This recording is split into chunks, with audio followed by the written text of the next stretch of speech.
జిల్లా కృత్తివెన్నులో ఇటీవల జరిగిన రోడ్డు ప్రమాదంలో కాట్రేనికోన మండలం గిద్దెనపల్లికి చెందిన చింత లోవరాజు మాఘాపు నాగరాజు మృతి చెందిన సంగతి తెలిసిందే.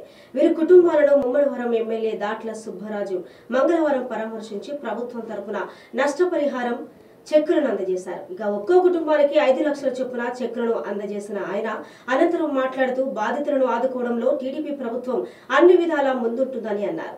బాధిత కుటుంబాలను ఆదుకుంటామని హామీ ఇచ్చారు.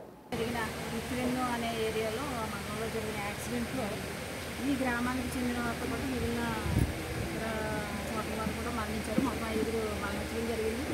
కాకినాడ ఒక అతనైతే కొలగొట్ట మండలం ఇద్దరు, మన మండలంలో ఇద్దరు కూడా గద్దరపల్లి వాళ్ళే ఉన్నారు. మరి ఈ 5గురికి కూడా ప్రభుత్వం వారు ఎక్స్ప్రెషన్ అందజేయడం జరిగిందండి, ముఖ్యమంత్రి సహాయం నుంచి.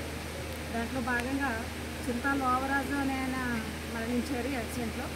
దానికి సంబంధించి చింతా విజయలక్ష్మి వాళ్ళ భార్య గారికి 5 లక్షల రూపాయలు చెక్ ఇవ్వడం జరుగుతుందండి.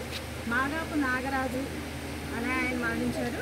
వారి భార్య మరి కువైట్లో ఉన్నారని చెప్పారు. ఆ కారణంగా వారి కుమార్తె మాగాపు చంద్రిక 6 ఇయర్స్ అండి, ఆ పాపకి 5 లక్షలు చెక్ ఇవ్వడం జరుగుతుంది. కార్యక్రమాన్ని ప్రారంభించారు గౌరవ శాసన